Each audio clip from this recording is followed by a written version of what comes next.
Hey y'all, it's Dr. Know-It-All. Sorry for the fan. It's another warm day in Georgia, even though it's the end of April. Anyway, I've got full self-driving beta 11.3.6. The previous version that I had was 11.3.4. And I'm going to do a test drive to, first drive, to Active Climbing, which is the place I go and climb. If you're in Athens, you should definitely go there. Anyway, I've heard very, very mixed reviews about 11.3.6 and whether it's better or worse than 11.3.4. So we will see. I'm going to engage autopilot right now, and I have no idea what it's doing. Let's give it a little bit of a, there we go. All right, that was very interesting. It did a whole spin of the wheel thing. Anyway, so yeah, so again, just for the three people who don't know, I am legally in charge of the car. I have my hand on it, my left hand or my right hand. One of the two is on the wheel at all times. But I am not driving, I'm monitoring the vehicle. So the car is steering itself, it's braking and accelerating on its own, and it's making decisions about what to do as I travel. So anyway, let me turn up the temperature a bit and hopefully get the fan to turn down a little bit here. So, all right, sacrificing my own comfort for the quality of the video. Okay, so good right turn. Basic standard stuff. That feels pretty good. I'll be curious, at the end of the road up here is a situation that, I don't know. We'll see how it works. The car has a tendency to stop too far behind the line and then creep out into traffic. And then the worst part about it is that it thinks that it's only a 25-mile-an-hour zone, and it's actually a 50-mile-an-hour zone, which means it pulls out way too slow for the conditions. So we will see what happens. Fingers crossed that it actually does. It would be really lovely someday if they would update the speed limit things so that it worked better. So that actually worked much better. It actually stopped at the line where it's supposed to, and it did not have to creep forward for a long, long ways. So you can still see it's incorrect. It says 50 up here. There's nobody behind me, so I'm going to let it go. Normally, I have to dial it up to 50 miles an hour so that, the people behind me are not blasting up behind me. And anyway, it's a dangerous situation because you can see right there, it says 50. So it definitely should be driving at 50 miles an hour plus in that area. So anyhow, we will see what goes on. So I'm going to let it have its head. Normally, I turn off and go around behind the mall because it cuts out several lights and makes the trip much more efficient. But today we are, testing it out. So we're going to let it go, and it will do its thing. So, yeah. So normally I would turn left just here. That would be where I would go. But it is doing well so far. It feels very smooth. I haven't had, sometimes there's weird, awkward little goofy things that go on, but at this point it seems to be working very well. Also. Yep, slowing down appropriately for this turn because the turn obviously is not, there's a Coke can in the road, or a Monster can, I guess. And yep, that is, now I believe it always tries to get into the left-hand most lane. I'm always curious to find out what it does in terms of because both of those lanes are turn fromable. That's a term, right? Anyway, so you can turn left from both of these lanes, as you can see here. And what I, as a human driver, will always attempt to go into the lane with the fewest number of vehicles so that the car, is just efficient. You're filling up the space that you need to fill up rather than just sitting behind everybody else. In this case, I believe the car, I rarely take this direction. I almost always go behind the mall. But when I do go this way, I think the car almost always tries to get into the furthest left-hand lane to make the turn. So I'm not going to chalk that up to it actually making a wise decision, just a lucky decision at this point. But it would be nice at some point if I saw clear evidence that the car, when coming up on a double lane left or right-hand turn, would figure out the correct lane to be in to go to the least busy of the two lanes. So yeah. What I'm saying in a very long roundabout way. This is the reason why I don't take this route, by the way. I mean, this light is really long, and then there's two other lights that I get stuck at. So it's a very inefficient mode of travel, and it would be nice if I could put it, this is always around my house. So literally every time I leave the house, I'm always going that way. So it's almost 100% of the time I have to override the full self-driving, and that just comes down to navigation. And it would be absolutely lovely if the vehicle could be put, if you could just tell it, like basically teach it, like I want to go this route, or if it gave me route opportunity. Oh, this is interesting. Here's a guy walking in front in the middle of basically a highway. So, okay.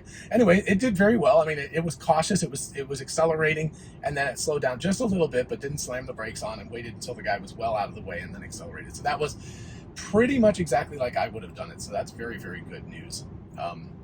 Anyway, so let's see how it works with this. It also, for some reason, it's doing better. Okay, it did slow down a little bit there, and I'm not sure why, but in the past with previous versions, it would slam the brakes on at that light, even though that light was very definitely green. And I don't know why it would always do that.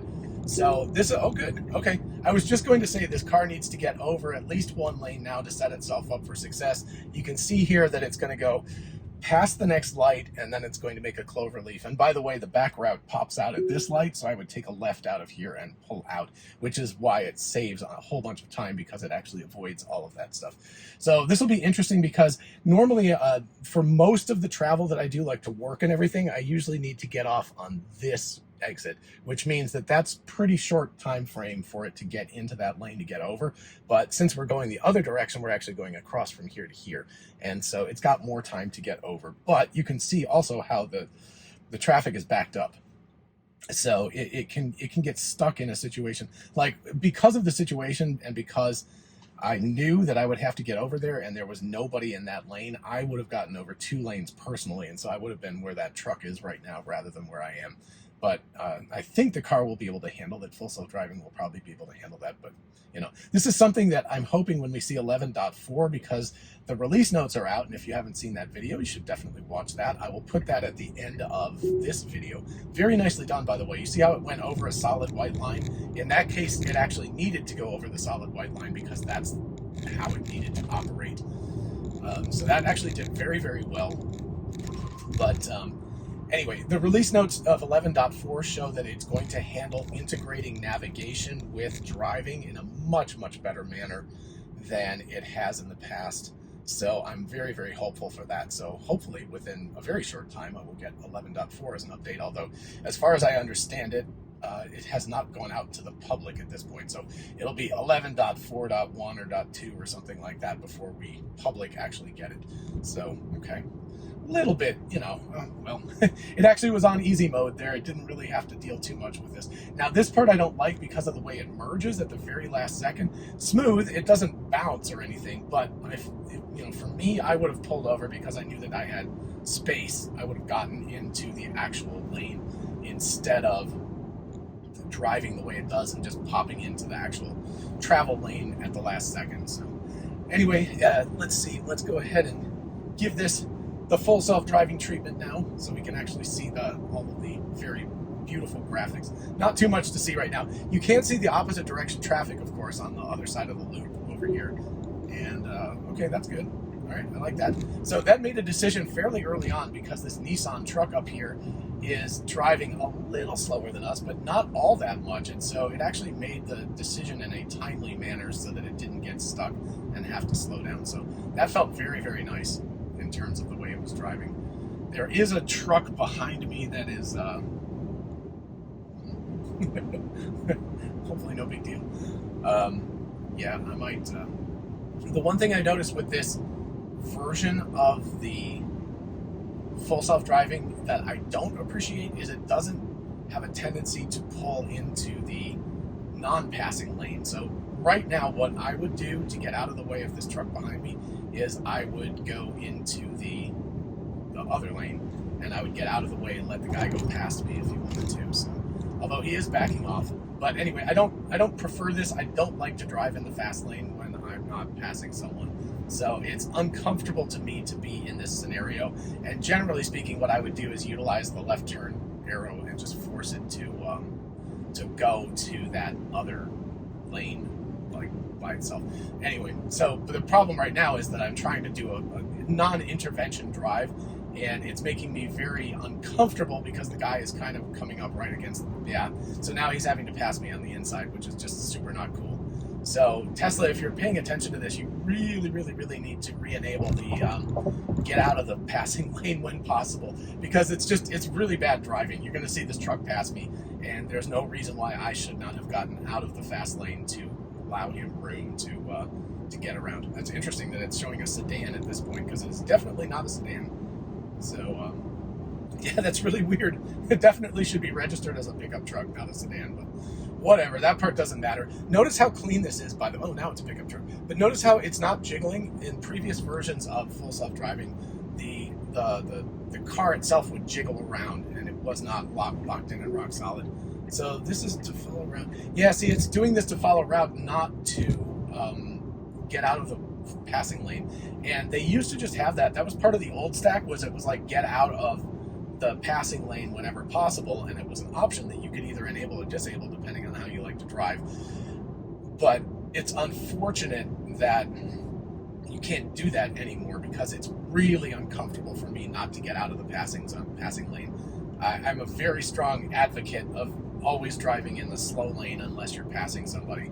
So so anyway, I hope with 11.4 or very soon thereafter that Tesla will fix that problem, and we will, it'll drive in a better manner. It'll be more thoughtful about the people who are around it. Okay, we will be getting off the exit here. This is a Sunday, by the way, so the traffic is relatively light, FYI. Thus far, I haven't, except for the fact that it was driving in the passing lane, which I don't agree with, just from a be nice to everybody else perspective, it has driven very, very well so far. So let us see how it handles this. This is a bit of a gnarly little turn here, just because it's a little difficult to see the left-hand direction. So it's a right-hand turn, which is no big deal generally, but people are coming really fast, and some people are in the turning lane to turn onto the highway up there. Other ones are going straight. It should go immediately because the guy to the left is turning. Oh, very nice. Okay. Yeah. So it identified that maybe 1 second less quickly than I did, but that was pretty good. And yeah, I'm feeling pretty good about that. And it should get into the turning lane here and set itself up for success. A little bit lazy about getting in the turning lane. There's nobody behind me, so no big deal at this point. Goodness gracious. Wow, look at that. This is easy. On a weekday, it's like there's a lot of traffic. That was very nice, though, because it identified that it could move forward, and it moved forward and did all of that stuff without any real like jerkiness. Like a lot of previous versions of the full self-driving have been quite jerky and have, it's like that kind of a thing, and that was all very smooth. It slowed down a little bit until it saw that it was free, and then it figured it out. Now, unfortunately, I don't know why, but the navigation data itself does not put me in the parking lot, so I will have to take this out of full self-driving when I get up right in front of the gym, because that's the way it goes. But let's take a look here. So it can actually go, because there's 2 lanes up here, but so it could have actually gone where that truck was and just popped out into the other lane in a second. See, you can see that here, but that handled pretty well. That was actually very good. So anyway, let's see how it deals with this. I think at this point it's like, yeah, 0.1 miles. So I'm gonna have to take it out because the navigation data does not have the parking lot in it. But in general, and it's slowing down, cool, and out of full self-driving. And oh wow, there may not be a parking place. I may have needed to pull into that other area. Wow, this gym is quite popular on the weekends. So let's see if there's a spot for me or not. Nope. Okay, so I'm gonna have to turn around. Okay, so while I'm doing this and finding a parking place, thoughts about this? I know this is only about, probably 13-minute drive or something, so it wasn't that long, and it was also on a Sunday, so it wasn't super heavy traffic. But that, I don't know, for people who were saying that they've been having problems with full self-driving and it not functioning the way that they like it to, and it being a reduction in the quality of the full self-driving, that felt pretty opposite to me. That felt like I was getting a very high quality experience. That was, in terms of just a whole drive without any just, I don't know, like just basically that drive felt the most human. Like if I had been in the passenger seat, and not really paying attention, like playing Clash of Clans or reading a book or something like that in the passenger seat, I would not have felt at all that a robot was driving the car. I would have assumed that a human was driving the car, and a pretty decent human driver too at the same time. So that is very, very impressive. I'm super impressed with this so far. And again, the navigation data and the ability to get out of the fast lane and go into the slow lane would really, really be nice. At least the option to do that would be lovely to have back again, because at least I don't like driving that way. So, but aside from that, those are niggling details at this point. That was a very impressive drive. I don't know. It was so human that even though I'm sitting in the driver's seat, I felt like, yeah, I didn't have ever an experience while I was sitting here thinking to myself, oh yeah, that was jerky and icky, that I wouldn't have done this. It was very smooth, very comfortable, felt very confident. I didn't ever feel like it was out of control or making a mistake. That's really impressive stuff. So nice job, Tesla. I can't even believe how amazing that is. They are getting really close. Elon keeps saying the end of this year, and with this update alone, even though it's just a 0.2 update or 0.2 update, it's super close. It feels amazing. So go Tesla. I can't even believe the full self-driving team is doing such amazing work. So very, very happy. Thank you all so much for joining me, and have a lovely weekend, and I will talk to you all later. Bye-bye.